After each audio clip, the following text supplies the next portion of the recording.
जो virtual talk show है, ये जो राजस्थान सरकार ने जो अभी फैसला किया था कि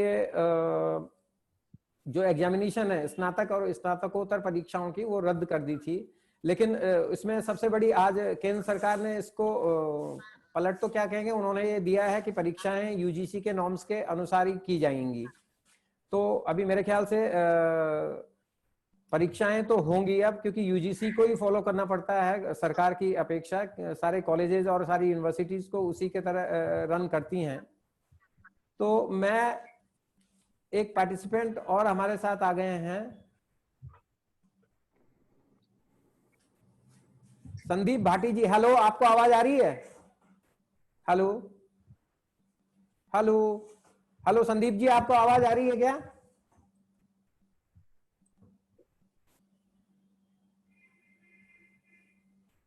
हेलो, चलिए आप बताइए, आपने प्रदर्शन किया था, तो प्रदर्शन में किस चीज को लेकर आपने प्रदर्शन किया था? ये क्या थी आपकी मांग? सर हमारी 3 प्रमुख मांगे थी। हाँ हाँ। पहले तो सर मैं आपके दैनिक नवज्योति ने एक अच्छा छात्रों के पक्ष और विपक्ष के लिए कार्यक्रम रखा, इसके लिए मैं आपका हृदय की गहराइयों से धन्यवाद देता हूं सर। सर हमारी 3 प्रमुख मांगों को लेकर हमने ये प्रोटेस्ट किया था कलेक्ट्री के बाहर। जो हमारी प्रमुख मांगे थी, पहली हमारी मांग थी फर्स्ट ईयर व सेकेंड ईयर को प्रमोट करें। दूसरी हमारी मांग थी जो फाइनल ईयर के स्टूडेंट है उनको 10% अतिरिक्त अंक देके, पिछले अंक के आधार पे अतिरिक्त 10% अंक देके उनको प्रमोट करें। तीसरी सर हमारी मांग थी ग्रामीण परिवेश से छात्र शहरों के अंदर बड़े बड़े महाविद्यालयों के अंदर पढ़ने के लिए आते हैं, उनके रूम का किराया 3 महीने का माफ किया जाए। इन 3 प्रमुख मांगों को लेकर सर हमने प्रोटेस्ट किया था। अच्छा, तो उसके बाद आपको गिरफ्तार क्यों किया गया? आप तो केवल 4 ही लोग बैठे थे, जबकि धारा 144 भी लगी थी, तो उसके तहत तो 5 या 5 से अधिक को होना था। तो क्या वजह थी कि आपको गिरफ्तार कर लिया गया? सर जो विपरीत विचारधारा के लोग थे, उन लोगों की अच्छी मानसिकता हो सकती है, उसके आधार पर हम लोगों को गिरफ्तार किया था। बल्कि हम 4 लोग थे, बेवजह हमें गिरफ्तार किया गया, जिसकी हमने निंदा भी की है और इसकी हमने शिकायत भी की है सर। नहीं, तो आप विपरीत विचारधारा वालों की बात कर रहे हैं राज्य में, तो आप, हेलो सर। हाँ सर। एक मिनट, कंट्रोलर सर हमसे कनेक्ट हो गए हैं। सुब्रतो सर आपका नमस्कार। नमस्कार, आपका स्वागत है। हेलो सर, आपका आवाज नहीं आ रही है आपके। सर म्यूट कर रखा है आपने। हेलो, हाँ आवाज आ रही है? हाँ, अब आवाज आ रही है सर। आपका स्वागत है सर टॉक शो में। धन्यवाद sir.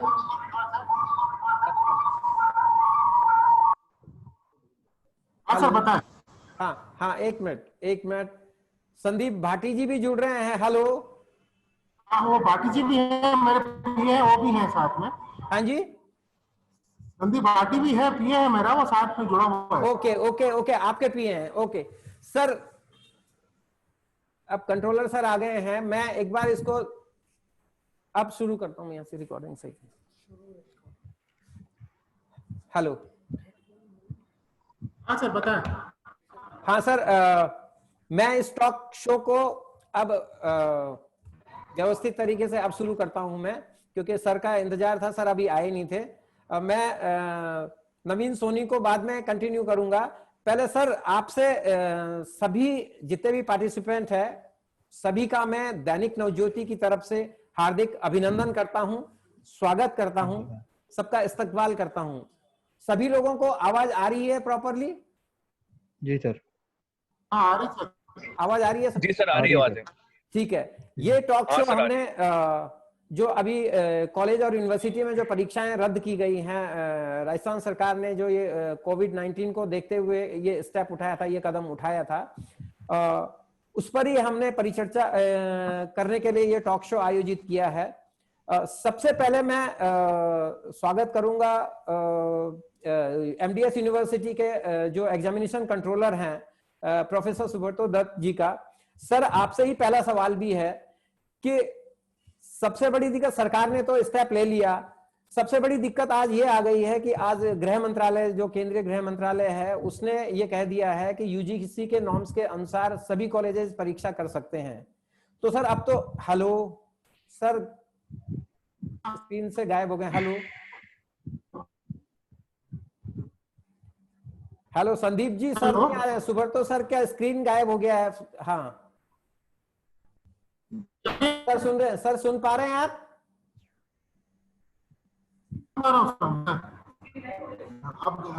Hello.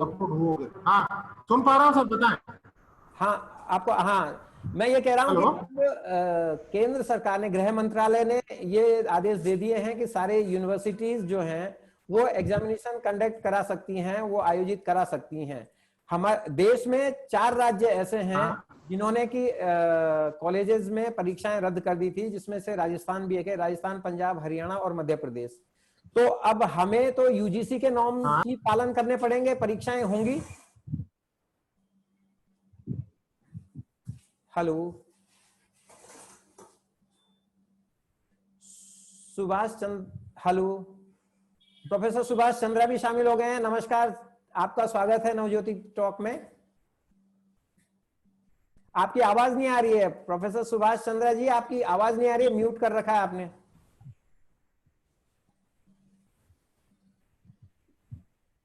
Hello. Subroto sir, आपको आवाज आ रही है क्या? टेक्निकली दिक्कत आ रही है। Hello hello. सुब्रतो सर, आवाज आ हेलो। रही है आपको? अभी आ रही है, मेरे को आ रही है सर आवाज आपकी। आप जी कंटिन्यू। हेलो। आपने मेरा सवाल सुन लिया? मिल गया था आपको सवाल? नहीं नहीं सुना, सवाल नहीं सुन पाया सर, बताएं, वापस से बताएं एक हाँ, बार। मैं ये कह रहा हूं कि राजस्थान सरकार ने स्नातक और स्नातकोत्तर परीक्षाएं रद्द करने का फैसला लिया था। ये हाँ कोविड-19 को देखते हुए एक एहतियाती फैसला, सही फैसला भी माना जा रहा था। ज्यादातर छात्र भी इससे खुश थे। लेकिन अभी आज गृह हाँ मंत्रालय का एक बयान आया है कि उन्होंने कहा है कि यूजीसी अपने नॉर्म्स के अनुसार परीक्षाएं आयोजित करा सकती है। इंडिया में 4 हाँ हैं, राजस्थान, पंजाब, हरियाणा और मध्य प्रदेश, जिन्होंने की परीक्षाएं रद्द कर दी थी। लेकिन अब तो यूजीसी के हाँ। नॉर्म्स के अनुसार ही होंगी, अब परीक्षाएं आयोजित करानी पड़ेंगी आपको। नहीं सर, देखिए, जो परीक्षाएं कैंसिल हुई जी वो राज्य सरकार के नियमों के अनुसार कैंसिल हुई। जी ठीक है सर। जी। अब जो यूजीसी के नॉर्म से अगर राज्य सरकार फॉलो करती है तो हम परीक्षाएं कराएंगे। हमें राज्य सरकार पर डिपेंड है, वो जैसा निर्देश देंगे हमको उस हिसाब से हम परीक्षाएं कराएंगे। अगर वो कहती है परीक्षा करवाओ तो फिर हम परीक्षा में जुड़ेंगे। अच्छा, तो फिर नहीं, जैसे यूनिवर्सिटी, कॉलेजेस तो यूजीसी हेलो। नॉर्म्स के अनुसार होती है, तो क्या आप प्राथमिकता राज्य सरकार को देंगे क्या? मेरी बात सुने, मेरी बात। अभी जो आप हमारे परीक्षाएं कैंसिल हुई, जी ये जो राज्य सरकार की नोटिफिकेशन से कैंसिल हुई जी है ना जी सर। हम तो जी परीक्षा करवा रहे थे। जी। राज्य सरकार इस जो यूजीसी के नॉर्म्स हैं, इसको राज्य सरकार एक बार डिस्कस करेगी। फिर अगर वो कहती है परीक्षा कराना है तो हमको कराना पड़ेगा परीक्षा। जो ओके। राज्य सरकार के नियम होंगे अक्षर अक्षर वही पालन करेंगे। आप ये कह रहे हैं कि अभी जो नोटिफिकेशन आया है वो राज्य सरकार का आया है, उसके तहत अभी तक आप परीक्षाएं नहीं कराएंगे। लेकिन अगर राज्य सरकार केंद्र से, यूजीसी और इनसे बात करके ये फैसला लेती है, तो कैंसिलेशन का फैसला लेती है, तो उसके बाद मतलब वो दोबारा परीक्षाएं होंगी, ये कह रहे हैं आप? हाँ हाँ, बिल्कुल, ये राज्य सरकार के फैसले पर डिपेंड होते हैं। ये तो सर, ये तो एक टेक्निकल जवाब है, ये तो बिल्कुल स्वाभाविक सी बात है ये तो, क्योंकि वो है। लेकिन आपको क्या लगता है कि इस समय परीक्षाएं कैंसिल होनी चाहिए थी क्या? सर मेरे हिसाब से तो अगर परीक्षाएं करानी चाहिए थी, क्योंकि मैं तो इस सैकड़ों बच्चों को बच्चे ड्यू पे रह गया उसका फर्स्ट सेकंड ईयर का, उस बेचारे के पास क्या मार्कशीट जाएगी सर। जी। हेलो। अगर कोई थर्ड ईयर का बच्चा है, जी हेलो, जी और अगर उसके पास कोई पीछे का बैक पेपर है, जी तो आप उसको प्रमोट कैसे करेंगे सर? जी जी। हेलो प्रोफेसर सुभाष चंद्रा जी, मैं आपके पास आता हूं। आप अपने सब्जेक्ट्स में बताइए कि आपके सब्जेक्ट्स के जो टैलेंटेड बच्चे हैं, जो जो मेरिट आते हैं, गोल्ड मेडल जीतते हैं, उनके हिसाब से क्या परीक्षाएं रद्द करना सही फैसला है क्या? आपकी आवाज, हेलो, आपकी आवाज नहीं आ रही है। हेलो प्रोफेसर सुभाष, आपकी आवाज नहीं आ रही है। म्यूट तो नहीं किया हुआ आपने? आपकी आपकी आवाज नहीं आ रही है। बाकी पार्टिसिपेंट को आ रही है प्रोफेसर सुभाष की आवाज? नहीं सर, नो सर। नहीं आ रही। नहीं सर, नहीं आ रही है।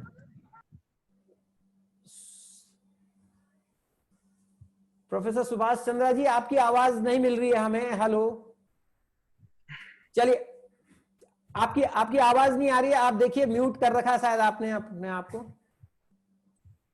देखना।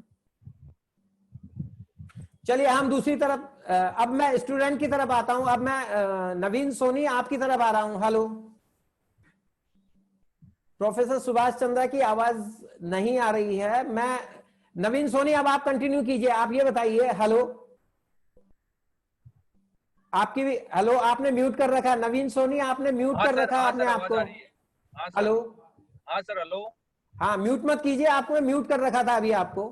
हाँ सर, हाँ सर। मैं ये कह रहा हूं, मैं आपने जो कहा अभी, आपने ये जवाब दिया था कि आपने प्रदर्शन किया था परीक्षाओं को रद्द करने के लिए कलेक्ट्रेट में, और आपको गिरफ्तार कर लिया गया था।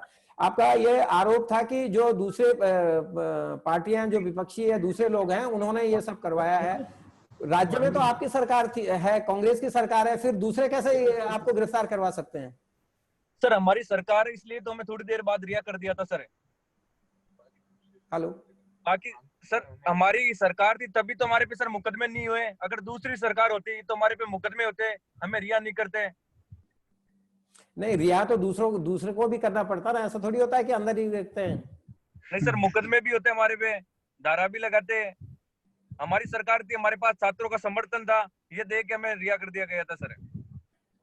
आप सर, ये बताइए कि आपकी जो मांग थी, वो तो मांग तो पूरी सरकार ने कर दी है, लेकिन अब गृह मंत्रालय ने एक और बीच में वो कह दिया है कि परीक्षाएं होंगी, और अब संभावना यही है कि सरकार गृह मंत्रालय और यूजीसी से बात करके इस परीक्षा को कराने की तरफ बढ़ेगी। मुझे ऐसा लगता है, आपका क्या सोचना है? आपको सर, जब तक कि कोरोना की वैक्सीन नहीं आ जाती है, जब तक कोरोना का प्रभाव कम नहीं हो जाता है, आज अजमेर जिस भूमि पे है, आए दिन 500 केस देखने को मिल रहे हैं।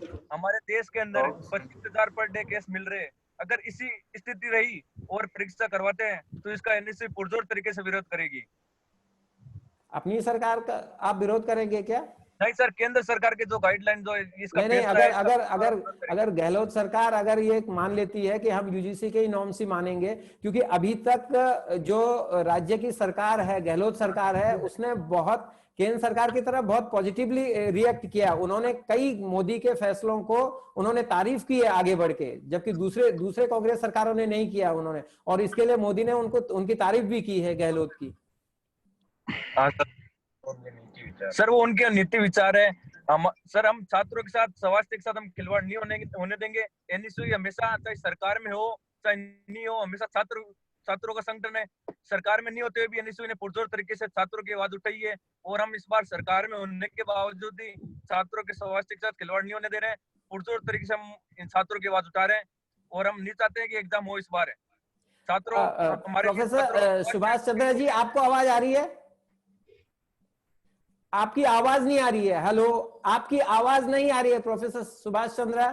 मुझे लग रहा है टेक्निकली है, आवाज नहीं आ रही है आपकी। तब तक मैं आशु डूकिया के पास आता हूं। आशु, ये बताइए कि एनएसयूआई ने जिस तरह से प्रदर्शन किया, धारा 144 लगी हुई थी, और उसके बाद भी उन्होंने प्रदर्शन किया, तो हालांकि वो 4 ही लोग थे, उन्होंने 144 को वायलेट नहीं किया, तो ऐसे में प्रदर्शन करना चाहिए था क्या? इस समय एनएसयूआई ने जो प्रदर्शन किया, वो प्रदर्शन एनएसयूआई को नहीं करना चाहिए था।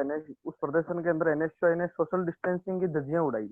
आप इनका यूनिवर्सिटी का प्रदर्शन देखिए, सम्राट पृथ्वीराज चौहान राजकीय महाविद्यालय का अजमेर का प्रदर्शन देखिए, उसमें कम से कम 30-40 से ज्यादा संख्या में लोग थे, और ये प्रदर्शन नहीं करना चाहिए था। इससे जो एक तरफ जो इनकी सरकार और ये लोग जो कोरोना से बचाव की और सोशल डिस्टेंसिंग की बात कर रहे हैं, और दूसरी तरफ यही लोग सोशल डिस्टेंसिंग की धज्जियां उड़ा रहे हैं। लेकिन नहीं करना चाहिए। लेकिन सोशल डिस्टेंसिंग का तो वायलेट क्या नहीं, वो तो 4 ही लोग थे। वो तो नहीं, वो धरने में थे 4 लोग। उनसे पहले उनका लगातार 5 दिन से प्रदर्शन हो रहे हैं। यूनिवर्सिटी वाले प्रदर्शन में ये ज्यादा लोग थे, आप पहले देखिए। और एक इनका सम्राट पृथ्वीराज चौहान कॉलेज के गेट पे प्रदर्शन था। सर यूनिवर्सिटी के बाहर भी हम सोशल डिस्टेंसिंग में बैठे थे और सभी कार्यकर्ता द्वारा मास्क लगाए हुए थे हमारे। सर हमारे पास फोटोज है, सब कुछ है, हम आपको बता सकते हैं। इनके 5-10 कार्यकर्ताओं के मास्क थे, उसके अलावा सभी एक साथ बैठे थे। सर ये आप हमारे पे आरोप लगा रहे हैं, इनके कार्यक्रमों में कई सोशल डिस्टेंसिंग नजर नहीं आती, वो नहीं दिख रहा है इनको। हमने खुद ने इस कोरोना वायरस को देखते हुए अपने कार्यक्रम स्थगित किए एबीवीपी ने अपने कार्यक्रम स्थगित किए हैं। कोरोना संक्रमण को लेकर हम भी प्रदर्शन करते थे, हमने प्रदर्शन नहीं किए। हमने एक महामारी और इससे वैश्विक बढ़ते प्रभाव कोरोना के अजमेर और देर में पूरे प्रदेश में देखते हुए हमने हमारे प्रदर्शन रोके, हमारे कार्यकारिणी स्थगित की, एबीवीपी कार्यक्रम रद्द किए और हमने हमेशा सोशल डिस्टेंसिंग की पालना की।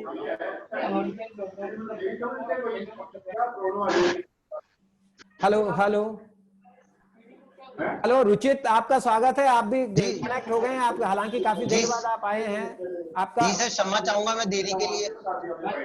हाँ, मैं अब अब्दुल फरहान के पास जाऊंगा।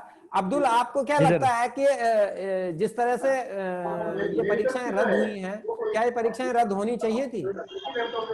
जी, मैं बिल्कुल इसके समर्थन में हूं। जो राज्य सरकार ने जो ये निर्णय लिया है, ये छात्रों की सुरक्षा को मद्देनजर रखते हुए लिया है, इसकी मैं सराहना करता हूं।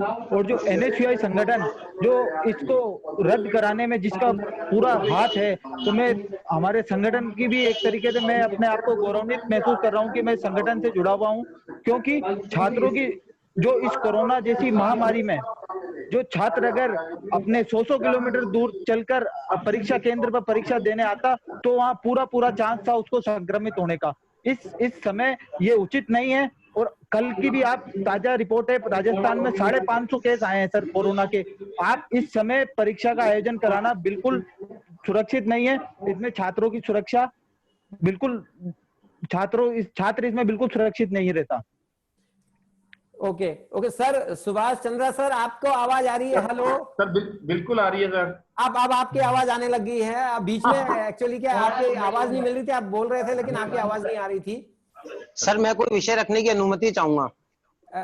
Hello ji sir. एक मिनट, प्रोफेसर शिव प्रसाद सिंह जी भी जुड़ गए हैं। नमस्कार सर, आपका स्वागत है। Hello hello professor Shiv Prasad sir, आपको आवाज आ रही है? हाँ जी, very good afternoon. Very good afternoon, आपका स्वागत है टॉक में। बिल्कुल सर। हाँ, तो हम टॉक शुरू करते। मैं सुभाष चंद्रा सर के पास था। सर मैं आपसे ये पूछना चाहूंगा कि अभी जो ये फैसला लिया है परीक्षाओं को रद्द करने का, ये फैसला आपकी नजर में स्टूडेंट के हिसाब से क्या ये सही फैसला है?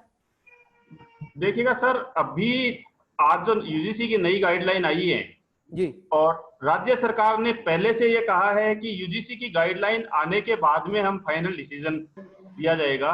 तो क्योंकि यहाँ पे सरकारें दोनों विद्यार्थियों के हित में काम कर रही हैं और विद्यार्थी देश की नींव होती है, तो हर कोई यहाँ पे विद्यार्थियों का फ्यूचर सही रहे, विद्यार्थी सेफ रहे, इस डायरेक्शन में काम कर रहे हैं जी। तो लेकिन अब इस गाइडलाइन के बाद में स्थिति क्लियर होगी कि एक्चुअल में विशेष रूप से जो फाइनल ईयर के स्टूडेंट हैं, और फाइनल ईयर के स्टूडेंट कहें तो graduation final year and PG final year, दोनों के स्टूडेंट्स की अगर आप अभी गाइडलाइन में देखेंगे तो वहां पे कहा गया है कि आप अलग अलग मोड हो सकते हैं जी। और एक चीज मैं डिस्कस करना चाहूँ कि एजुकेशन के जो महत्वपूर्ण 4 स्टेप्स हैं जी। पहला एडमिशन, एनरोलमेंट, दूसरा लर्निंग जी, तीसरा उसका एग्जामिनेशन और चौथा इवेल्युएशन जी। आज की डेट में अपनी कंट्री में जो 3 स्टेप हैं, या मैं बहुत से ऑर्गेनाइजेशन में 3 स्टेप तो बहुत अच्छी तरीके से फॉलो हो रहे हैं जी। लेकिन जो लर्निंग स्टेप है, उस लर्निंग स्टेप को आज की परिस्थितियों में विशेष रूप से बहुत उसका भरपूर उपयोग विद्यार्थियों के हित में लिया जा सकता है। और आप इसमें देखिएगा सर, एक जो ऑप्शन दिया गया है गाइडलाइन में कि एग्जाम, ऐसा नहीं कि एग्जाम है वो सिर्फ ऑफलाइन मोड में ही हो, आप उसमें देखिएगा कि विद्यार्थी का हित भी रहे। उसमें आप देखिएगा कि ऑनलाइन, ऑफलाइन या ब्लेंडेड मोड जिसमें कि लाइक अभी किसी स्टूडेंट को और उसके घर पे असाइनमेंट दिया और उस असाइनमेंट के साथ में जी स्टूडेंट से वीडियो कॉलिंग के थ्रू जुड़ के या किसी भी तरह से जुड़ के उसका ऑनलाइन असेसमेंट किया, और उस असेसमेंट में सबसे बड़ी बात यह होगी कि स्टूडेंट की आपने लर्निंग देखी है। जी शिक्षा जो है वो एजुकेशन है, वो लर्निंग और एक्सपीरियंस बेस्ड हो तो वो देश के लिए बहुत ज्यादा फायदेमंद होगी, राज्य के लिए बहुत ज्यादा फायदेमंद होगी। तो इसलिए इन दोनों स्टेप हैं, राज्य सरकार और केंद्र सरकार के दोनों स्टेप्स में से पॉजिटिव चीजें निकाल के विद्यार्थी का सही हित क्या है उसमें मेरी समझ में कुछ दिनों में स्थिति क्लियर हो जाएगी, जो कि विद्यार्थी हित में होगी, देश हित में होगी, राज्य हित में होगी। जी जी जी मैं अब प्रोफेसर शिव कुमार सिंह की तरफ आऊंगा। आप एमडीएस यूनिवर्सिटी में कॉमर्स डिपार्टमेंट में एचओडी हैं। सर आप बताइए कि परीक्षाएं जो कैंसिल हुई हैं इसमें जो आपके जो टैलेंटेड स्टूडेंट थे, एक औसत छात्र की बात नहीं कर रहा हूं मैं, विद्यार्थियों की बात नहीं कर रहा हूं, औसत विद्यार्थी को तो फायदा हुआ है, लेकिन जो छात्र गोल्ड मेडल लाते थे या टॉप रहते थे, बहुत टैलेंटेड छात्र थे, क्या उनको नुकसान हुआ है क्या इस परीक्षा को रद्द करने से? धन्यवाद। मैं प्रोफेसर शिव प्रसाद मैनेजमेंट डिपार्टमेंट का हेड हूँ और कॉमर्स का भी इंचार्ज हूँ। जैसा आपने कहा कि औसत विद्यार्थियों को नो डाउट फायदा हुआ है, परंतु जो टैलेंटेड विद्यार्थी हैं उनके लिए एक तरह से जो अपने को इम्प्रूव करते हैं या जो टैलेंट अपना करके अच्छे परसेंटेज लाने की प्रयास करते हैं, अगर हम पिछले के आधार पे औसत अगर मार्क्स देंगे तो उसके आधार पे उनका सही इवैल्यूएशन, जो लॉजिकल इवैल्यूएशन होना चाहिए, तर्कसंगत इवैल्यूएशन होना चाहिए, वो नहीं हो पाएगा।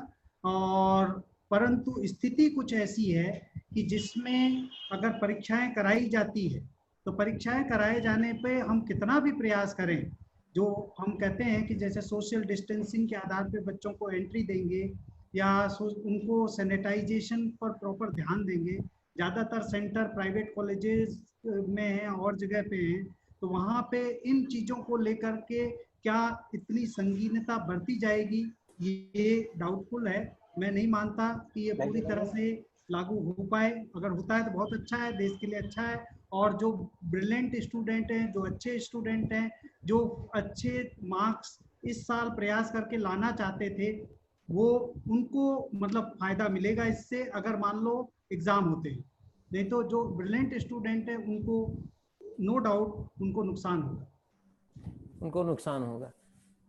Thank you sir. अब मैं रुचित के पास जाऊंगा। हेलो रुचित, आपको आवाज आ रही है? जी जी सर, बिल्कुल आ पा रही है। आपको हाँ सर, बिल्कुल आवाज आ पा रही है आपकी। आप ये जी आ रही है सर। हाँ ये बताइए कि ये जो परीक्षा कैंसिल हुई हैं, ये आप लोग भी चाहते तो ये थे कि परीक्षाएं कैंसिल हों, लेकिन आपका कहना ये था कि जैसे कि प्रमोट किए जाएंगे सारे बच्चे, तो आपका आपकी पार्टी का ये कहना था या आपकी विंग का ये कहना था कि उनके जो मार्कशीट हैं उसमें प्रमोट न लिखा जाए, ये मांग थी आपकी। सर मेरे को बिल्कुल खुशी है कि मैं उस संगठन से आता हूं जो किसी भी राजनीतिक संगठन के दबाव में काम नहीं करता है। जिस प्रकार एनएसयूआई जो है वो अपनी कांग्रेस की चाटुकारिता के चलते बार बार अपने बयानों को बदलती है। एक मिनट रुचित मैं टोकना चाहूंगा। देखिए मेरा सवाल तो आरोप प्रत्यारोप पे था ही नहीं, मेरा सवाल सिर्फ ये था, आप तो सीधा आरोप पे, अभी आप जो मैं सवाल पूछ रहा हूँ उसका जवाब दीजिए। एनएसयूआई क्या कर रही है वो उसका लाभ, मैं ये कह रहा हूँ कि आपकी जो मांग थी कि प्रमोट नहीं लिखा जाना चाहिए, उसके पीछे क्या वजह थी, क्या क्यों ऐसा कह रहे थे आप? राज्य सरकार ने जो अभी भी ट्वीट करे उसके अंदर कहीं भी स्पष्ट नहीं करा है कि आपकी आवाज, हेलो, आपकी आवाज थोड़ा कम आ रही है। हेलो जी सर, आपकी आवाज थोड़ा कम आ रही है। सर बिल्कुल आ पा रही है। हाँ थोड़ा सा लाउडली बोलिए आप। सर मैं कह रहा हूँ राज्य सरकार ने जो प्रमोट की बात कही अभी तक स्पष्ट नहीं करा है कि प्रमोट का आधार क्या होगा, और जब तक राज्य सरकार प्रमोट का आधार स्पष्ट नहीं कर देती है बच्चों के साथ हित नहीं हो पाएगा, बच्चों का अहित होगा। सरकार को सबसे पहले उसका क्राइटेरिया तय करना चाहिए कि प्रमोट किस आधार पे करेगी सरकार, और जब तक प्रमोट का आधार तय नहीं होगा तो बच्चों के साथ नुकसान होगा। और अगर मार्कशीट पे प्रमोट लिखा हुआ आता है तो कहीं ना कहीं बच्चे जब किसी और चीज में एडमिशन लेने के लिए जाएंगे, या फिर जब एलएलबी के बाद में बच्चे को 55% चाहिए एग्रीगेट, उसके बाद में वो एलएलएम कर पाएगा, तो जब उसकी 55% एग्रीगेट नहीं हो पाएगी। आवाज, सभी लोगों को थोड़ा आवाज सुनने में दिक्कत आ रही है क्या? आप सभी पार्टिसिपेंट को क्लियर नहीं आ रही है आवाज? कट के आ रही है सर आवाज। कट के आ रही है ना आवाज? ठीक है, आपकी बात आ गई है जी सर। रुचित, आपकी बात आ गई है। सर अब मेरी आवाज आ पा रही है? अब क्लियर आई है। पहले आप थोड़ा पीछे, क्या हुआ, पीछे थे क्या सुन? सर एक्चुअली कॉल किया था। हाँ ठीक है, आपकी क्लियर हो गया है। आपका कहना था कि सरकार ने ये क्लियर नहीं किया है कि उनको प्रमोट किस तरह किया जाएगा। जी, अगर मार्कशीट पे प्रमोट लिखो कहीं ना कहीं बच्चों के साथ अहित होगा, क्योंकि अगर बच्चे की मार्कशीट पे प्रमोट लिखा आएगा तो वो किसी और चीज के अंदर एडमिशन नहीं ले पाएगा, उसको रोजगार के अंदर निश्चित रूप से दिक्कत आएगी। इस चीज को हम लोगों ने पहले भी समझा और कहीं ना कहीं इस चीज को प्रोफेसर भी मानते हैं, लेकिन प्रोफेसर इस बात को खुलकर इसलिए नहीं कह पाते क्योंकि कहीं ना कहीं सरकार का नोटिफिकेशन आ रहा है बार बार प्रमोट का, और बच्चे भी प्रमोट की मांग करने, लेकिन कहीं ना कहीं अगर प्रमोट मार्कशीट पे लिखा हुआ आएगा तो इसका नुकसान होगा। हम ये चाहते हैं कि वैश्विक महामारी में अभी एग्जाम नहीं कराया जाए, लेकिन इसकी कोई वैकल्पिक व्यवस्था सरकार को करना चाहिए। जब पूरा देश डिजिटल की ओर बढ़ रहा है तो क्यों सरकार किसी डिजिटल ऑप्शन को चुनने की तैयारी नहीं कर रही है? देखिए ऐसा है, वो बात तो आपकी मांग बिल्कुल सही है कि बच्चे की मार्कशीट पे प्रमोट नहीं लिखा जाना चाहिए, क्योंकि उसके आगे सर्विस में और जो वो नौकरी पेशे में ये परेशानी पैदा करेगी ये। लेकिन सरकार ने ऐसा कुछ नहीं कहा है कि उसमें मार्कशीट में आपका प्रमोट लिखा ही जाएगा। अभी तो सरकार की सिंपल ये गाइडलाइन आई है कि उनको पिछले जो सेमेस्टर हैं या पिछले 2 साल का जो असेसमेंट है उसके आधार पर उनको प्रमोट किया जाएगा। लेकिन सर मैं लॉ का स्टूडेंट हूँ, अभी तक सरकार ने ये भी स्पष्ट नहीं करा है कि लॉ के बच्चे इस क्राइटेरिया में आएंगे या नहीं आएंगे। अभी तक कभी वो कहते हैं कि सब बच्चे आ जाएंगे, कभी कहते हैं कि लॉ के बच्चे इसमें शामिल नहीं होंगे। तो ये बहुत दुर्भाग्यपूर्ण है कि सरकार स्पष्ट ही नहीं कर पाती कि उनका रुख क्या है। ओके, सर मैं कुछ कहना चाहूंगा इस बात। आशु आप बताइए। हेलो बताइए। हेलो आशु, आप बताइए कि क्या ये सरकार ने वाकई क्लियर नहीं किया है कि गाइडलाइन क्लियर नहीं की है, जबकि ये तो साफ है कि पिछले 2 जो फाइनल ईयर में अगर कोई बच्चा है, कोई स्टूडेंट है final year BA final year में और उसको प्रमोट किया जाए तो पिछले 2 सालों का जो असेसमेंट है उसके आधार पर उसका रिजल्ट निकलेगा। जी अभी आपकी आवाज नहीं आ रही आपकी। जी भाई साहब अब आ रही है? थोड़ा आवाज थोड़ा लाउड, थोड़ा तेजी से बोलिए। हाँ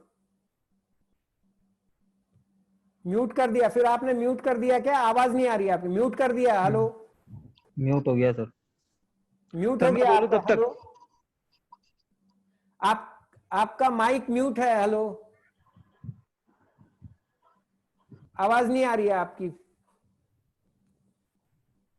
आपकी आवाज नहीं मिल पा रही है, आपने म्यूट कर दिया शायद। हाँ सर अब आ रही है आवाज आपको बिना ईयरफोन के?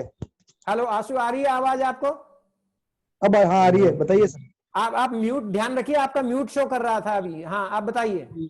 जी हमारा कहने का मतलब ये है, चाहे केंद्र सरकार हो चाहे राज्य सरकार हो, सबसे बड़ी बात है छात्र कोई खिलौना नहीं है। ये जो सरकारें जो भी छात्रों के रूपरेखा जो स्पष्ट नहीं कर रही है, मार्कशीट में क्या लिखा है, किस आधार पे अंक देंगे, क्या सिस्टम है क्या नहीं है, इनका जो रुख अभी सरकारें स्पष्ट नहीं कर रही है। इसको लेकर जो हम लोगों ने आज जो सरकार को ज्ञापन दिया है, एबीवीपी ने 10 बिंदु दिए हैं कंप्लीट, तो उस पे हम लोग मांग कर रहे हैं कि एक तो सरकार को क्लियर स्थिति स्पष्ट करनी चाहिए। छात्रों पे जो प्रमोट लिखा आने से छात्रों को बहुत बड़ा नुकसान होगा, इसको अभी सरकार ने क्लियर नहीं किया। प्रमोट करने से जो आम छात्र है, जो स्टूडेंट, जो जनरल प्रमोशन लिखने से वो आगे जैसे प्राइवेट जॉब में, सरकारी जॉब में उसके प्रमोट लिखा आएगा तो उससे स्टूडेंट को बहुत बड़ा नुकसान होगा। प्राइवेट उसके आधार पर उस छात्र का मूल्यांकन करेंगे। इसलिए हमारी मांग सरकार से यही है कि आप जल्द से जल्द, चाहे केंद्र सरकार हो चाहे राज्य सरकार हो, आप जल्दी जल्दी स्थिति स्पष्ट करें। और हम लोग तो ये चाहते हैं कि फाइनल ईयर के एग्जाम होने चाहिए जिससे कि छात्रों को जो मूल्यांकन सही हो सके। अब्दुल फरहान आप बताइए, आप क्या सोचते हैं इस बारे में? जी सर, मैं बिल्कुल जो ये बात रख रहे हैं कि जो प्रमोट लिखा आना चाहिए उसके लिए सरकार मीटिंग करेगी, सरकार उच्च स्तरीय पे कमेटी बना के फैसला लेगी। ये जो आज परसों तो इसका आया है कि भाई आपके एग्जाम नहीं लिए जाएंगे, तो एकदम से जो ये आनन फानन में कोई फैसले नहीं लिए जाते हैं। सरकारी कामकाज है, कमेटी बनेगी, कमेटी उस पर फैसला लेगी। तो आप विद्यार्थी परिषद के जो मेरे साथी हैं जो ये आनन फानन करना चाहते हैं, इससे छात्रों का भविष्य का बिल्कुल भविष्य पे इसका असर पड़ेगा। अगर जल्दी फैसला सरकार ले लेगी तो इसकी कमेटी बनके जो फैसला लेगी, और एनएसयूआई मांग करती आ रही है कि जो फर्स्ट ईयर और सेकंड ईयर के छात्र हैं उनको पिछले उनके परफॉर्मेंस के अकॉर्डिंग मिला, पिछले बैक परफॉर्मेंस के अकॉर्डिंग मार्क्स मिले, और जो फाइनल ईयर के हमारे विद्यार्थी हैं उनको 10% अतिरिक्त मार्क्स देके उनको जनरल आगे बढ़ाया जाए। तो ये हमारी मांग रही है, क्योंकि तृतीय वर्ष में अक्सर विद्यार्थी ज्यादा मेहनत करता है क्योंकि एग्रीगेट हमारे 3 वर्षों की मार्कशीट बन के आती है, तो हमने तृतीय वर्ष के छात्रों के लिए ये हमारी मांग रखी है कि 10% अतिरिक्त मार्क्स देके उनको आगे बढ़ाया जाए, उनकी मार्कशीट बनाई जाए। और जो मेरे साथी आशुराम दुकिया कह रहे हैं कि फाइनल ईयर वालों के परीक्षा का आयोजन करवाई जानी चाहिए, आपको पता नहीं है, शायद राजस्थान में कल ही 550 कोरोना के पॉजिटिव केस आए हैं। हमारे अजमेर शहर में रोज 30 से 35 केस पॉजिटिव आ रहे हैं। क्या आप खुद परीक्षा देने जाएंगे ऐसे में? आप खुद सर मैं कुछ कहना चाहूंगा। मेरी बात कंप्लीट हो जाए फिर आप रखना। आप मेरी बात कंप्लीट हो जाए फिर रखना। आप मेरी बात कंप्लीट हो जाए उसके बाद। गलत जगह ले गए आप आशु जी की नहीं बात नहीं, को गलत अभी इन्होंने इनके शब्दों से कहा है। एक मिनट मेरी बात कंप्लीट हो जाए रचित। एक मिनट रचित भाई, आप मेरी बात कंप्लीट हो जाए। आप बोल लीजिए। अब्दुल यूजीसी बोल रही है फाइनल का एग्जाम होगा तो होगा ही। एक दिन आंसू, एक मिनट अब्दुल हम राजस्थान में तो एनएचआई बताइए। जो सर मैं ये कह रहा हूँ कि फाइनल ईयर के विद्यार्थियों का क्या, उनको क्या कोरोना प्रूफ लगा हुआ है क्या? उनको पीपीई किट पहन के जाएंगे क्या वो? उनको कोरोना नहीं होगा क्या? नंबर में करवा लो।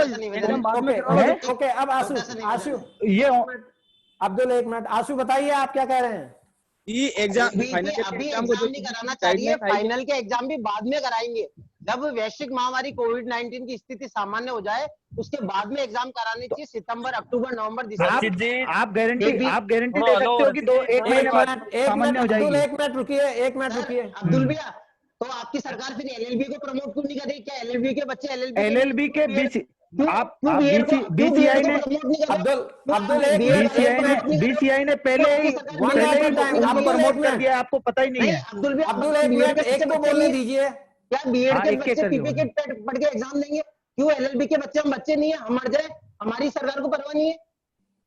जब आप कह रहे हो कि फाइनल ईयर के बच्चे के भविष्य की आपको चिंता है, तो एलएलबी के बच्चे मर जाए क्या?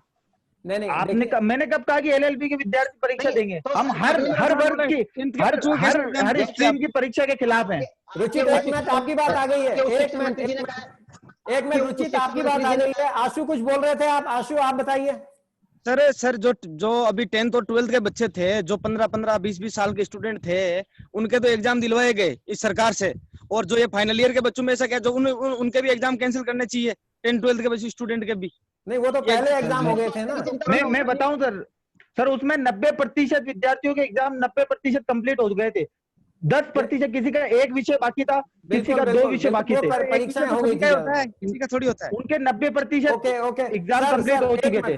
ठीक है, आपकी बातें आ गई हैं। मैं अब प्रोफेसर शिव प्रसाद सिंह सर के पास जाऊंगा। सर आप बताइए कि इस तरह जो कोरोना पीरियड चल रहा है, बीच में तो स्लो डाउन लग रहा था, लेकिन अब फिर अचानक बहुत ज्यादा तादाद मरीजों की आने लग गई है, ग्रेविटी बढ़ती जा रही है। जैसे कि रुचित कह रहे थे कि इसका वेट करना चाहिए और अभी बाद में इसको और पोस्टपोन करना चाहिए।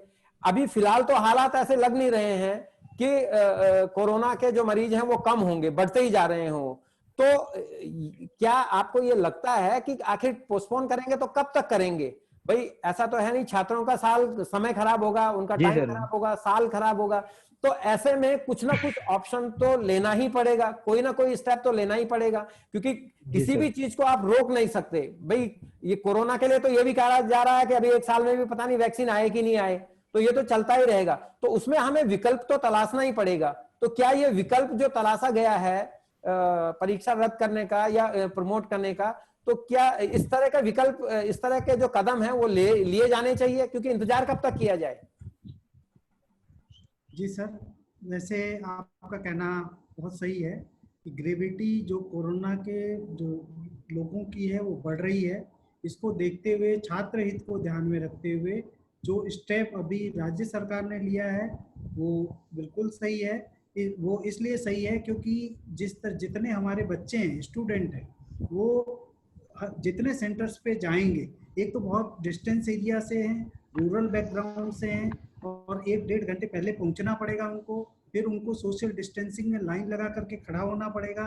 फिर एक को, जैसे मैं डीन कॉलेजेस भी हूँ मैं, तो मैंने हमारी मीटिंग में भी हमने ये डिसाइड किया था कि जो एक छात्र आएगा उस छात्र को सैनिटाइज किया जाएगा। सैनिटाइज मतलब हैंड वाइज सैनिटाइज किया जाएगा, सेंटर को सैनिटाइज किया जाएगा, एक एक बच्चे को सैनिटाइज करके अंदर एंट्री दी जाएगी। तो आप देखिए अगर एक जगह पे 400 या 300 या 200 का सेंटर है तो 200 बच्चों के अंदर एंट्री इस महामारी को देखते हुए कितनी समय लगेगा, और बच्चे दूर से कैसे आएंगे, जो बच्चे दूर से आकर के एग्जाम देंगे, और इस महामारी में अगर वो आकर के एग्जाम देते भी, अगर हमारे सरकार और विश्वविद्यालय डिसाइड करता है भाई इस तरह के एग्जाम होने चाहिए, तो उनके लिए बहुत ज़्यादा परेशानी है। लेकिन फाइनल ईयर के विश्वविद्यालय, फाइनल ईयर में जो बच्चे हैं, स्टूडेंट हैं, उनके लिए जो केंद्र सरकार की MHRD की जो आज घोषणा UGC के द्वारा जो की गई है कि उनके एग्ज़ाम लिए जाएं, वो एक लिहाज से सही भी है। और इसको हालांकि सितंबर तक के लिए टाल दिया गया है, तो सितंबर अक्टूबर तक वेट कर लेना चाहिए। अगर मान लो कोरोना के मरीज इतने बढ़ते रहे, यही अगर ग्रेविटी रही, तो वहाँ पे भी डिसीजन सरकार को और जो केंद्र सरकार को यही लेना चाहिए बच्चों के हित में कि उनको जो अभी जैसे आपस में बच्चे डिस्कस कर रहे थे कि प्रमोट लिखा आएगा, ये आएगा, ऐसा भी कहीं निर्णय नहीं हुआ, ऐसा कोई अभी गाइडलाइन, अभी इस तरह की कोई चीज़ आई नहीं है हमारे पास में, विश्वविद्यालय के पास में। अभी तो केवल राज्य सरकार से एक पत्र आया है कि जो 8 तारीख से परीक्षाएं होने वाली थी उसको मतलब उसको कैंसिल कर दिया गया है, और राज्य सरकार के जैसे भी निर्देश आएंगे उसके आधार पे मतलब आगे कार्रवाई की जाएगी। और एक दिन बाद में, जैसे आज आप देखे होंगे आज के पेपर में भी है, कल शाम को डिक्लेयर हो गया था, तो UGC ने कहा कि फाइनल ईयर के जो विद्यार्थी हैं उनके एग्जाम कराए जाएं। तो इस तरह का अगर मान लो सरकार जैसा निर्देश दे रही है वो स्टूडेंट के हित में है, और वहाँ पे बहुत सारे जैसे कमेटी में वाइस चांसलर लेवल के और अच्छे जो प्रोफेसर्स हैं वो सब बैठते हैं, वो डिसाइड करते हैं, वो बच्चों के हित को लेकर के सोचते हैं। तो जो भी सरकार निर्देश देती है वो बच्चों के हित में देगी, हमें उसका इंतजार करना चाहिए।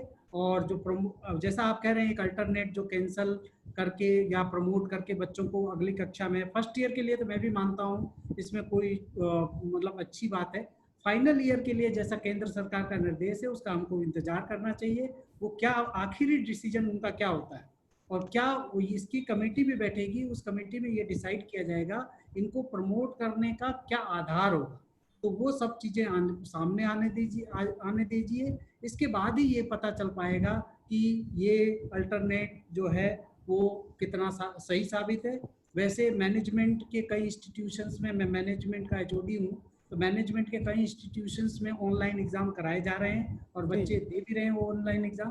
पर हमारे यहाँ पे जो बच्चे हैं वो डिस्टेंस जगह के हैं, ऐसा किया एक साथ किया जाना मुश्किल है। लेकिन हमने ये डिसाइड किया था अभी पिछली मीटिंग में कि 1000 तक जहाँ पे भी बच्चे हैं वहाँ पे ऑनलाइन एग्ज़ाम कराए जाएं। लेकिन मेरे को नहीं लगता कि इसकी सार्थकता ग्रामीण परिवेश में, जहाँ इंटरनेट की फैसिलिटी, कंप्यूटर की फैसिलिटी रिमोट एरिया में बहुत मुश्किल है, तो ऐसे में ये स्टेप इतनी जल्दी उठाया जाना शायद उचित नहीं हो। मेरा ये सुझाव। बिल्कुल प्रोफेसर साहब, आपने बहुत ही सटीक बातें कही हैं, बहुत टू द पॉइंट बातें कही हैं। मैं अपने स्टूडेंट विंग और स्टूडेंट लीडर्स जो चारों साथी हैं, हाँ एक मिनट रुचित, मैं आ रहा हूं आपके पास। मैं कहना चाहूंगा आशु डुकिया, और ये जो अभी आप लोग कह रहे थे कि सरकार ने अभी गाइडलाइन ही नहीं दी है, ये नहीं किया, उसमें अभी तो जुम्मा 2 दिन हुए हैं। अभी केवल जैसे कि प्रोफेसर शिव प्रसाद सर कह रहे थे कि अभी तो केवल ये आया है कि परीक्षाएं रद्द की गई हैं, बाकी की गाइडलाइन अभी आई नहीं है। ये एक प्रोसेस है और उसमें टाइम लगता है, ये ऐसी चीज नहीं है कि आज कह दिया और कल लागू हो गई हैं ये चीजें, तो उसमें मंथन चल रहा है। ये चीजें अभी आएंगी आगे कि कैसे प्रमोट किया जाए, उसका आधार क्या हो, उसमें प्रमोट लिखा जाना चाहिए नहीं जाना चाहिए।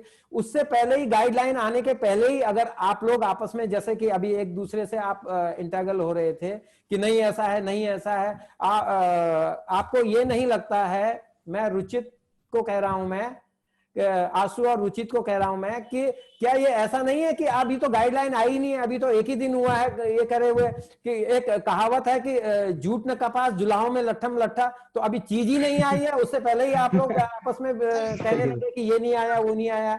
आशु आप बताइए पहले। सर ये सेंटेंस एक मिनट एक एक करके बोलिए, पहले आशु आप बताइए। ये तो खुद ही कंफ्यूज है सर, किसको बोलना चाहिए। सर एबीवीपी ने पहले 10 बिंदु दे दिए थे, जो इन 10 बिंदुओं की हमारी मांग थी जी इसमें प्रमोट सहित ये जो सामान्य परिस्थितियों वाली जो ये हमने मांगे का पहले एक ज्ञापन यूनिवर्सिटी कलेक्टर को, ये मुख्यमंत्री जी महोदय को और सभी को यूजीसी को दे दिया है। ठीक है। उस हमारे जो ज्ञापन के अनुसार ही छात्र प्रमोट हुए हैं। जो हमारी मांगे थी प्रमोट से, उन मांगों के ऊपर ही ये अमल हुआ है और 2-3 दिन जब गाइडलाइन आएगी तो एबीवीपी की सारी मांगे पूर्ण हो जाएगी। चलिए ओके। रुचित आप, हाँ रुचित बताइए। सर बार बार ये कहा जा रहा है कि हम किसी भी गाइडलाइन रुचित फिर आपकी आवाज कम आ रही है थोड़ा रुचित। हाँ सर ये कहा जा रहा है कि हम लोग गाइडलाइन आने से पहले कोई विषय उठा रहे। दुर्भाग्यपूर्ण यही है कि मुख्यमंत्री जी कहते हैं कि सारी कक्षाओं को प्रमोट कर दिया गया है, उस शिक्षा मंत्री जी कहते हैं कि केवल बीए बीकॉम को प्रमोट किया गया है, एलएलबी को प्रमोट नहीं किया है। तो एक ही सरकार के दो अलग अलग व्यक्ति अलग अलग बातें कहेंगे तो कहीं ना कहीं मेरे जैसा जो सामान्य विद्यार्थी है वो परेशान होता है, उसकी आत्मा आहत होती है। तो कांग्रेस सरकार क्या करना चाह रही है सर, मैं आपको बताना चाहूंगा। जिन 10वीं के बच्चों का वोट नहीं लग रहा उनके एग्जाम करा लो, जिन बीएड वालों का वोट नहीं लग रहा उनके एग्जाम करा लो, बीए बीकॉम के अगर वोट लगते हैं तो उनके एग्जाम मत करो। तो बच्चे जब एक ही है, एक ही राज्य के बच्चे हैं, अगर आप संवेदनशील है तो आप कहिए हम किसी का एग्जाम नहीं कराएंगे, हम आपके साथ खड़े। विद्यार्थी परिषद इस वैश्विक महामारी में एग्जाम कराने के पक्ष में नहीं है, विद्यार्थियों के हित में हम स्वास्थ्य की चिंता करते हैं। लेकिन दुर्भाग्यपूर्ण बात है कि एनएसयूआई के जो लोग हैं वो बार बार इस बात करते हैं कि हमने प्रमोट करवा दिया, जबकि एनएसयूआई तो प्रमोट की मांग कर ही नहीं रही थी। जुम्मा 4 दिन से ये प्रमोट शब्द को लेके आए, जुम्मा 4 दिन से। और सर देखिए सुनो मेरी बात। सर मैं एक मिनट नवीन, एक मिनट रुकिए। हाँ सफेद झूठ बोलना जिसे कहते हैं वो बता अब्दुल आपके पास आने से पहले मैं नवीन सोनी के पास जाना चाहूंगा। हाँ नवीन आप रिप्लाई कीजिए। सर ये रचित जी कह रहे हैं कि एनएसयू हमेशा प्रमोट के पक्ष में नहीं रही, इन लोगों ने तो रही 4 दिन पहले से रही। रुचित एक मिनट, आप बता चुके हैं तो दम दिखा दिया, 4 दिन में प्रमोट करवा दिया। रुचित आप बता चुके हैं अपनी बात, बीच में इंटरफेयर मत कीजिए। हाँ नवीन बताइए। सर ये लोग हमेशा छात्र विरोधी रहे हैं। एनएसयू शुरू से, जिस स्टेट में राजस्थान की सरकार भी नहीं है, एनएसयू ऑल इंडिया के अंदर प्रमोट की मांग उठाई थी, छात्रों को पास करने की मांग उठाई थी, और मांग यही उठाई थी जो फाइनल ईयर के स्टूडेंट है उनको 10% अतिरिक्त अंक देके प्रमोट किया जाए, ये नहीं कि उनको मार्कशीट में प्रमोट लिखा जाए। और ये बात ये जो लोग कह रहे हैं कि ये मांग तो एबीपी ने करी है, ये मांग तो एबीपी ने करी है कि रुचित एक मिनट, आप एबीपी की मांगे कैसे बता रहे हो? हर जिला मुख्यालय पे एबीपी की मांगे कैसे बता रहे हो? भूख हड़ताल पे कार्यकर्ता बैठे थे, क्या वो सब झूठा लग रहा है इन लोगों को? कैसे बदल रहे हो सर? सर आप भी एक मिनट रुचित एक मिनट, आप रचित जी कृपया आप सर ये जो सफेद झूठ बोला जा रहा है, आपकी इनकी शुरू से आदत रही है कि काम कोई करता है और क्रेडिट कोई लेने वाले जो काम रहे हैं। आज अजमेर शहर के नहीं पूरे भारतवर्ष में आप हर किसी भी जिले का अखबार उठा के देख लीजिए, वहां कहीं भी ये छपा हो कि विद्यार्थी परिषद ने धरना दिया, विद्यार्थी परिषद ने मांग उठाई। पूरे भारतवर्ष के एक एक जिले के अखबार में ये आया है कि एनएसयूआई आई विरोध में। हमारी जहाँ कांग्रेस पार्टी की सरकार है उन राज्यों में भी हमने विरोध किया है, हमारी सरकार से हमने मांग कही है, छात्र हितों के लिए हम अपनी सरकार से भी लड़े हैं। जबकि ये बात रख रहे हैं जो जिसका कोई तर्क ही नहीं है कि ये हमारे, ये कह रहे हैं कि 10% अतिरिक्त प्रमोट वाली मांग हमारी। अरे सारी मांग तुम्हारी थी, हमने तुम्हें दे दिया, पर हमारी छात्र मेरी बात जो प्रमोट हुए हैं वो हमारी मांग रही थी, जो हो चुके हैं। अब इसका क्रेडिट आप लीजिए, हमें उससे कोई मतलब नहीं था, हमें छात्रों की सुरक्षा हमारे लिए महत्वपूर्ण है। सर ये लोग टाइम प्लीज, सारे एक साथ मत बोलिए, सारे एक करके बोलिए, बात रखिए अपनी। सर मैं आपको बताता हूँ, इनका सर 4 दिन पहले इसका ये जुमला है, किसने उठाई है? ये सारे मीडिया बंधु जानते हैं कि प्रमोट की मांग एनएसयू ने उठाई है। सर ये भारतवर्ष में हमारा जो मार्कशीट पे प्रमोट लिखा हुआ नहीं आना चाहिए, पहली चीज। दूसरी चीज 10% अंकों के साथ में प्रमोशन की बात एबीपी ने करी है, ये बात दैनिक नवज्योति में आज से 2 महीने पहले ही छप चुका है। एक मिनट, मैं सभी को, मैं सभी आप चारों को मैं 1 मिनट रोकना चाहूंगा। देखिए डिफरेंस देखिए, आप लोग देखिए, नया खून है, नया जोश है, नई उमंग है आप लोगों में, और आप अपनी बात को उस उमंग के साथ कह रहे हैं, ये मतलब उसकी तस्दीक करती है कि आप 1 मिनट लेट मी कंप्लीट। लेकिन देखिए डिफरेंस देखिए, अभी शिव प्रसाद सर ने जो बातें कही हैं वो कितनी टू द पॉइंट कही है। आप लोग दोनों, कांग्रेस, एनएसयूआई, एबीवीपी, दोनों की तरफ से मैं कह रहा हूं मैं ये कि आप लोग अपनी अपनी बात को सही साबित करने की कोशिश कर रहे हैं। जैसे अभी आशु ने कहा कि हमारी 10 ये मांगे थी और हमारी मांगे सरकार ने मानी है। देखिए ये तो बहुत अच्छी बात है अगर आपकी बात मानिए, लेकिन आशु क्या इसको पूरे उसको क्रेडिट खुद ले जाना कि भाई हमारी बात मांगी है, हमने कहा था इसलिए, ऐसा नहीं होता है। देखिए हकीकत को समझिए, आप हकीकत को, आपकी बात मानिए, इसमें किसी को कोई बुरा नहीं है, आपने 10 पॉइंट अच्छे उठाए हैं, बहुत अच्छे, लेकिन ये कह के आपके सामने एक मिनट नवीन एक मिनट रुकिए, आपकी बात मानिए वो भी बहुत अच्छी है, लेकिन अगर आप इस तरह की बात कहते हैं तो एनएसयूआई ऑब्वियसली आपके अपोजिशन में आएगी कि नहीं ये गलत कह रहे हैं, हालांकि आप सही कह रहे हो। ओके, आप धन्यवाद सर, थैंक यू सर। दूसरी बात मैं कहना चाहूंगा, अब मैं देखिए आप लोगों की चर्चा खत्म नहीं होगी, क्योंकि आरोप प्रत्यारोप एक के बाद एक बढ़ते ही जाएंगे। मैं एक दूसरे पॉइंट की तरफ आना चाहूंगा, आप इस बात को यहीं खत्म करके, क्योंकि हर आदमी अपने आप को सही साबित करे, एनएसयूआई अपने आप को सही साबित करेगा, एबीवीपी अपने आप को सही साबित करेगा। मैं इससे दूसरी तरफ में जाना चाहूंगा, एक दो सवाल और मैं पूछना चाहूंगा। मैं प्रोफेसर शिव प्रसाद सर के पास जाऊंगा। सर, यूनिवर्सिटीज में जो एजुकेशन, जो हायर एजुकेशन, जो शोध की जो बातें हैं, उस शोध की जो क्वालिटी होनी चाहिए और जिस तीव्रता से वो शोध होने चाहिए, सभी यूनिवर्सिटी के मुतल्लिक में ये आपसे बात कर रहा हूं मैं, उसमें थोड़ी गिरावट आई है। ऐसे कुछ रिसर्च भी आई है, कुछ सर्वे भी आए हैं उसमें कि उस तरह की क्वालिटी के सर्वे रिसर्च अब शोध नहीं हो रहे हैं जो कि पहले हो रहे थे, और नंबर ऑफ शोध तो बढ़े हैं, जो शोध हो रहे हैं उनके नंबर तो बढ़े हैं, लेकिन क्वालिटी गिरी है। क्या सही है और ऐसा क्यों हो रहा है? नहीं सर, आप बिल्कुल सही नहीं है, ये बात बिल्कुल सही नहीं है। अब शोध करना, रिसर्च करना बहुत ही मुश्किल हो गया है। पहले कोई भी, जैसे मैं प्रोफेसर हूँ, मेरे पास में सीट है, कोई भी स्टूडेंट आता था मेरे से कांटेक्ट करता था और मैं उसको अपने अंडर में रजिस्टर करा लेता था, और वो 2-3 साल में जब भी वो अपना रिसर्च थीसिस लिख लेता था और उसको अवार्ड हो जाते थे। अब जो शोध यूजीसी की नई गाइडलाइन आई है, उसके आधार पे जो आजकल पीएचडीज हो रही हैं या जो रिसर्च के दूसरे शोध हो रहे हैं, जो रिसर्च प्रोजेक्ट्स वगैरह हैं, उसकी बहुत स्ट्रिक्ट गाइडलाइंस आ गई हैं। अब इस तरह से कि एक बच्चे को अगर रजिस्टर होना है तो पहले उसको कॉम्पिटिटिव एग्जाम में अपीयर होना पड़ेगा। जैसे हमारे यहाँ पे रिसर्च एलिजिबिलिटी टेस्ट है, तो उसमें उसको अपीयर होना पड़ेगा, फिर उसको मेरिट में आना पड़ेगा, फिर नंबर ऑफ वैकेंसीज के आधार पे उसकी काउंसलिंग होगी, और उस काउंसलिंग में अगर वो बच्चा आप ऊपर आता है तो उसको कहा जाएगा कौन सा गाइड आप अलॉट कर, कौन सा गाइड चाहते हैं। बच्चे की प्रायोरिटी हो गई है, बच्चा उसको सिलेक्ट करता है, मुझे ये गाइड चाहिए, उस गाइड के ऊपर उसको वो गाइड से के आधार पे टॉपिक क्या है उस पर उसका डिस्कशन होता है।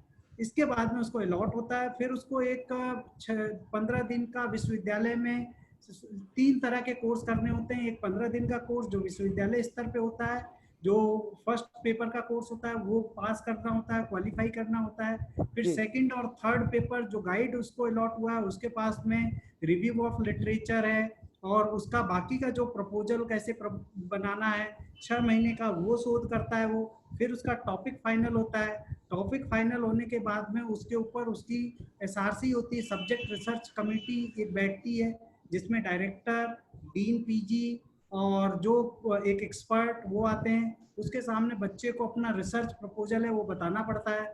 फिर वो रिसर्च प्रपोजल में अगर कोई कमी आ जाती है तो दोबारा उसको रीसबमिट करना पड़ता है। इसके बाद में उसको गाइड अलॉट होता है। गाइड अलॉट होने के बाद सर ये तो आप प्रोसीजर बता रहे हैं कि ये प्रोसीजर है, ये प्रोसीजर तो प्रोसीजर तो सर सभी जानते हैं। प्रोसीजर ऐसा है ना, प्रोसीजर जो है वो तो है ही है, लेकिन ये प्रोसीजर पहले भी होते थे, अब थोड़ा लेंदी हो गए।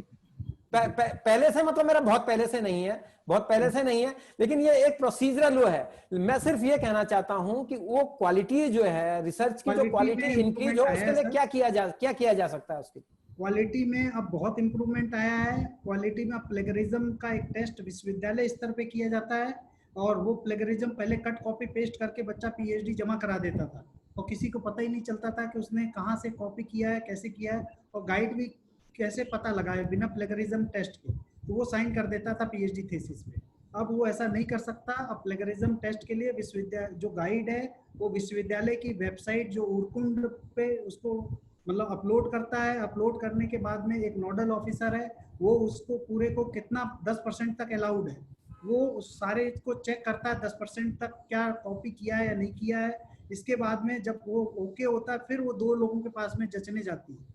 फिर जो वाइवा होता है वो भी वो लिख के जाता है कि ये प्लगरिज्म किसी तरह से नहीं है, और शोध गंगा पे इसको अपलोड किया जाता है। क्वालिटी इंप्रूव हुई है, क्वालिटी इंप्रूव हुई है। नंबर ऑफ पीएचडी जब कम होने लगी, पहले मेरे अंडर में जल्दी जल्दी पीएचडी निकलती थी, अब पीएचडी निकलने की जो रेट है वो कम हो गई, कारण कि प्रोसेस जो प्रोसीजर है वो बढ़ गया। प्लस प्लगरिज्म जो बच्चों की पुरानी आदत कट कॉपी पेस्ट की जो पड़ी हुई, आजकल का रिसर्चर इतना जो लाइब्रेरी में बैठना नहीं चाहता, इतना बैठता नहीं है, बहुत प्रेशर करें तो जाकर के वो बैठता। पहले वाला रिसर्च स्कॉलर तो बैठ जाता था, ईमानदार ऑनेस्ट भी होता था। आजकल का रिसर्चर अपन देखें जब से इंटरनेट आया है तब से कट कॉपी पेस्ट में ज़्यादा बिलीव करने लगा है। ऐसे में इस प्रदेश को देखते हुए ऐसी स्थिति में ये जो अभी जो आयाम अपनाए जा रहे हैं प्लेगरिज्म के और चेकिंग के, 11 पॉइंट डिसाइड हो गए, 11 पॉइंट पे उसकी थीसिस, ओपन वाइवा वगैरह उसके आधार पे उसको जांचा जाता है। अब तो और क्वालिटी में इम्प्रूवमेंट हुआ है सर, इम्प्रूवमेंट, ओके, डिटीरियोरेट नहीं हुई। ओके ओके ओके सर, मैं controller sir Subroto Dutt sir को पहले जाना था, इसलिए वो शायद ज्यादा टाइम नहीं दे पाए। उन्होंने पहले ही कहा था कि उनका कहीं जाना है, और प्रोफेसर सुभाष चंद्रा का भी कहीं एंगेजमेंट था तो उनको भी जाना था। बहरहाल ये डिस्कशन हमारा अब समाप्ति की तरफ है। मैं अपनी तरफ से सिर्फ ये कहना चाहूंगा कि सभी लोग कोरोना काल में जी रहे हैं।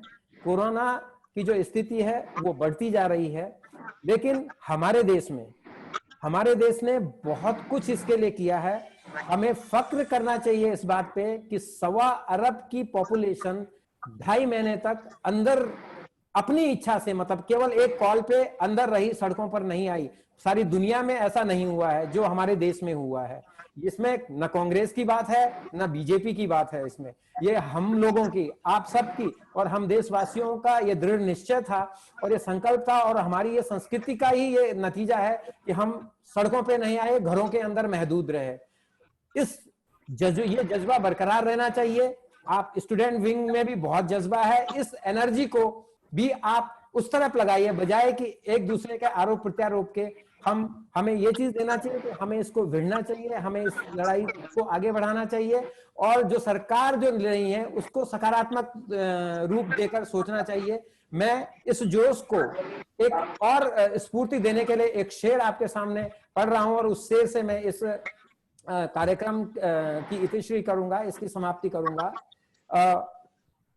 ये शेर हम भारतीयों की उस ताकत, उस उत्साह के लिए है जो कोरोना से लड़ रहे हैं।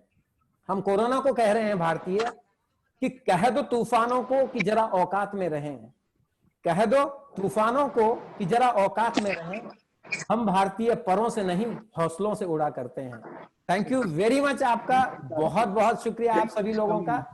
आप thank you sir, thank you. इस टॉक शो में भाग लिया, शुक्रिया, धन्यवाद।